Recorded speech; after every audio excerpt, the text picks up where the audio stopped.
दोस्तों, जैसे आप सबको पता है कि आज 8 तारीख था, 8 सितंबर, और आज आरबीआई ग्रेड बी का फेज़ 1 शेड्यूल था और मेरा उसमें सेकंड शिफ्ट में पेपर था।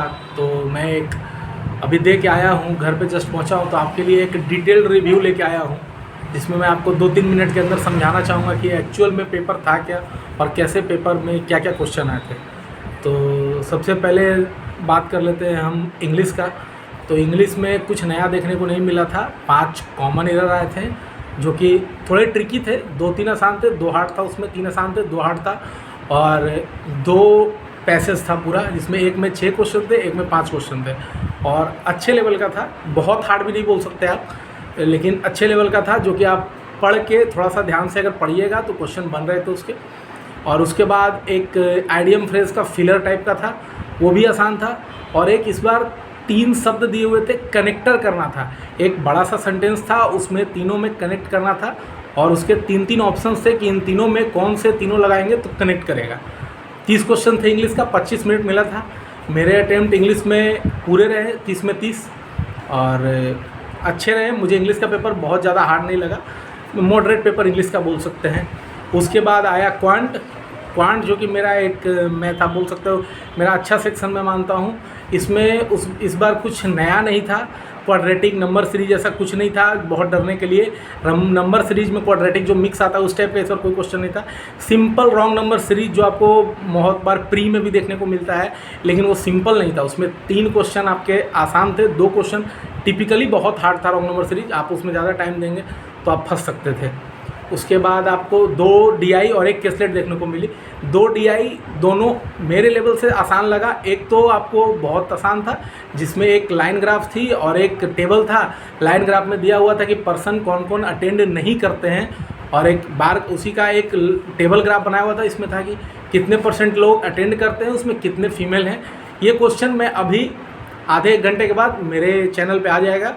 और एक same to same question last year के आरबीआई से ऑलमोस्ट उठाया गया था।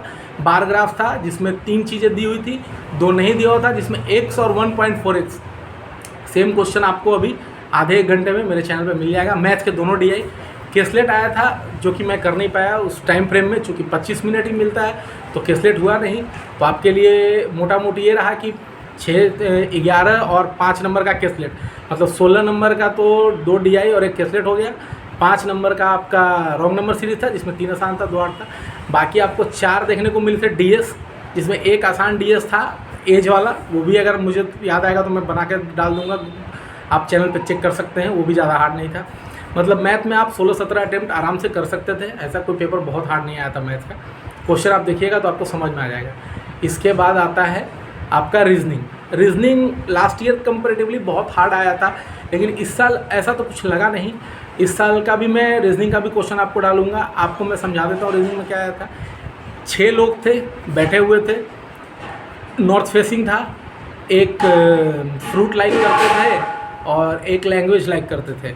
ये एक पजल था आपका, जिसमें आपको तीनों को बैठाना था। 6 लोग को नॉर्थ फेसिंग बैठाना था, फ्रूट पसंद कर रहे थे और लैंग्वेज उनका अलग था। बहुत सिंपल डीआई था, 2 केस में बन जा रहा था। एक और डीआई आया था, एक और पजल आया था आपके लिए डिजैग्नेशन बेस्ड, जो कि आप बहुत बार किए होंगे प्री के एग्जाम में भी। लेकिन इसमें अंतर क्या था कि 7 डिजैग्नेशन थे, मतलब 7 लोग अलग अलग पोस्ट पे थे, और उसके बाद उनका एक एक फेवरेट कलर भी था। तो वो भी ज़्यादा आसान क्वेश्चन, वो भी आसान क्वेश्चन ही था, ज़्यादा टाइम उसमें नहीं लगा। आपको 4 साइलोक्स देखने को मिले। साइलोक्स का टाइप अलग था, 4 स्टेटमेंट थे, और कंक्लूजन ऐसे नहीं दिया हुआ था कि कंक्लूजन दिया हुआ है फिर आपको 1 2 3 4 नहीं, कंक्लूजन 5 ऑप्शन ही कंक्लूजन थे। उसमें आपको चेक करना था कि कौन सा था। 5 ऑप्शन ही कंक्लूजन था पूरा, तो उसमें आपको चेक करना था कि कौन सा कंक्लूजन सही होगा। इन 4 स्टेटमेंट के बेस पे 4 क्वेश्चन उसके थे। इनइक्वालिटी में अब आ जाता है। इनइक्वालिटी भी 3 क्वेश्चन था, जिसमें स्टेटमेंट थोड़े लंबे थे, 1 कॉमा वाले, 1 कॉमा और थोड़ा लंबा था, और उसके बाद उसमें 3-3 कंक्लूजन था। वो भी आसान था, बन जा रहा था, उसमें कुछ नहीं था। इनपुट आउटपुट का क्वेश्चन भी आसान था, जो कि मैं अभी डालूंगा। मैथ्स वाले साथ ही इनपुट आउटपुट का क्वेश्चन डाल दूंगा, ताकि आप लोगों को आइडिया लगे कि किस तरीके का क्वेश्चन अभी बैंक एग्जाम्स में पूछा जा रहा है। इनपुट आउटपुट का आसान क्वेश्चन था, वो भी बन रहा था।